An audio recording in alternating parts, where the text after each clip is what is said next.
Don't wait. Hey, hey, how you doing?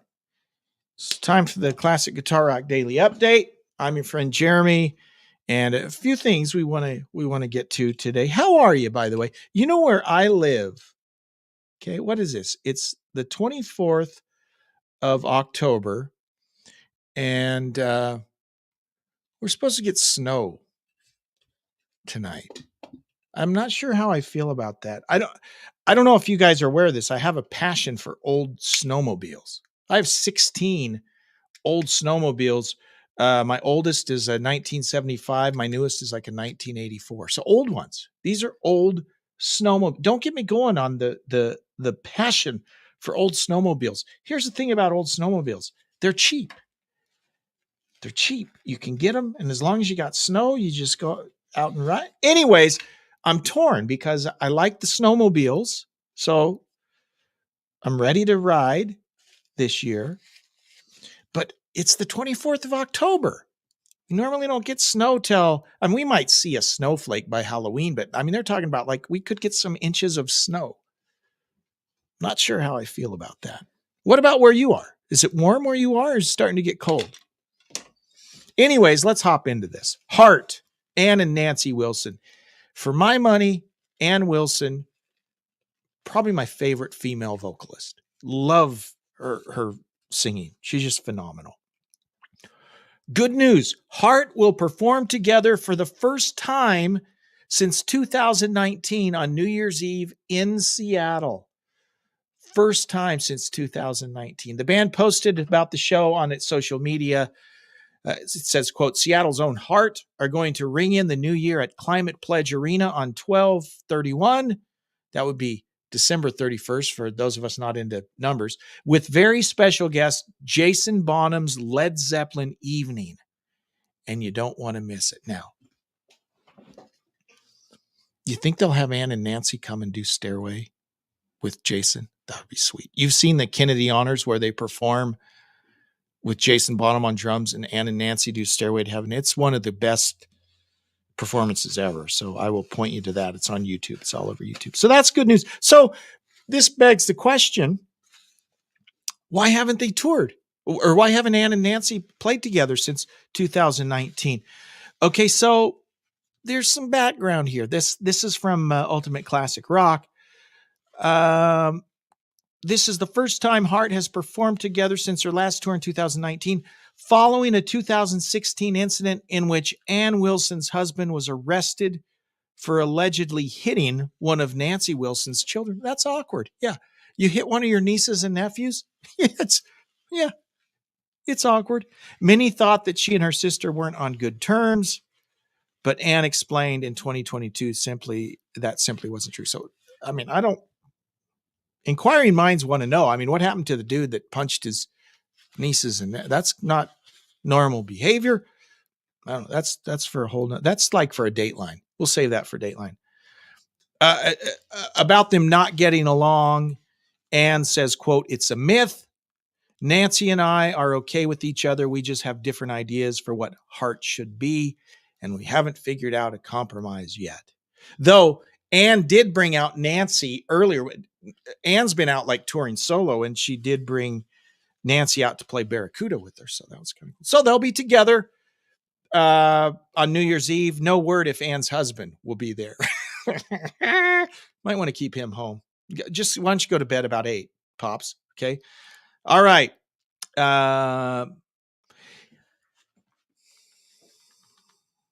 3 words.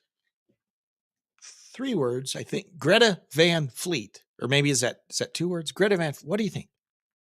What do you think of Greta Van Fleet? It's kind of a divisive band. Some people love them. Some people not so much. I will say they're annoying. Okay, they are annoying. Singer guy, great singer, but he's annoying. Okay, he dresses like a goober. I just got to throw that out there. But I also have to say I've loved every one of their albums. I haven't bought them. I've streamed them all and listened and enjoyed them. But some people not fans of the Greta Van Fleet. I think they're talented, They have good albums, and they're playing rock and roll. I mean, what's not to like? Why am I mentioning Greta Van Fleet? They've won a Grammy, by the way. They've announced the extension of its Starcatcher World Tour with the addition of 12 new dates throughout the U.S. next year. Okay, so they've already played in North America, and then in November 6th, they have a European tour that kicks off in Hamburg, Germany.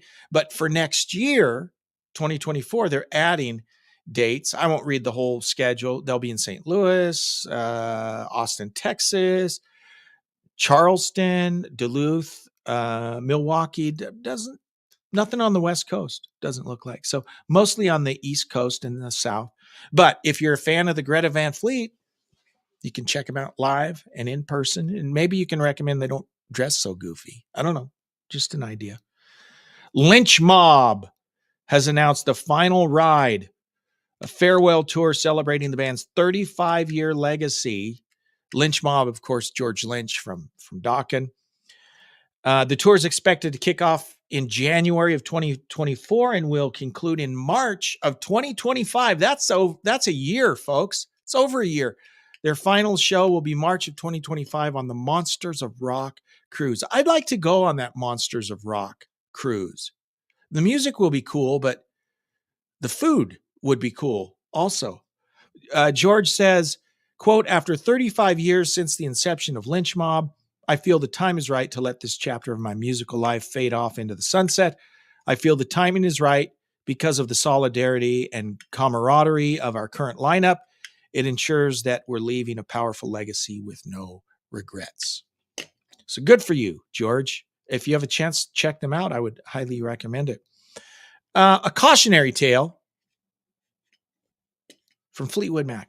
By the way, Fleetwood Mac, the album that we all know, Fleetwood Mac, 1975. There were the two huge albums, the 75 album and then Rumors, which I think was 76, whatever. Two phenomenal albums, pretty much every song on them we all know, okay? Mick Fleetwood, in an interview, mentions that at the height of their drug-addled mid-70s phase, he had an imaginary friend that gave him advice. This is the cautionary part, by the way. I mentioned the two 70s albums, and then I just went on and didn't even finish my point. My point was this: those two huge albums in the 1970s, the one that we always think of, some people think of that first album called Fleetwood Mac. They think that's Fleetwood Mac's debut. It ain't. That was like their 13th album. Okay, Fleetwood Mac's been around since like the early 60s. They were a blues band. All kinds of different incarnations of the band, but they didn't really get popular until Lindsey and Stevie came in on that 1975 album. That was the point I'm trying to make. And you know what? There could never be a band like Fleetwood Mac again, where the record company gives them 13 chances till they finally hit pay dirt. Nowadays, if your first album doesn't hit, you walk the plank. So now let's get back to this story about Mick and his imaginary friend. He says,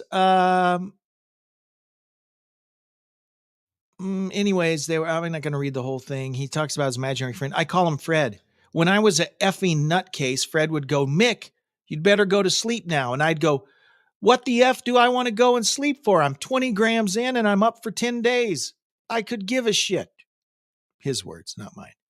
Fred would say, because you've got 8 more shows to do and you're going to make a fool of yourself, end quote. So, imaginary friends, not just for kids anymore. By the way, Stevie Nicks destroyed the inside of her nose. She like they had to completely reconstruct her nose. She had like Michael Jackson action going on. She ruined the inside of her nose. She burned it out with so much coke. So let that be a lesson to you. So there's that. Mick Fleetwood's imaginary friend. And is that my last story? That's it. we're ending on Mick and Stevie's burned out cocaine ruined nose. That's how you want to end this. You can't find good help anymore. Anyways, that's it. Thanks for tuning in to the Classic Guitar Rock Daily Update.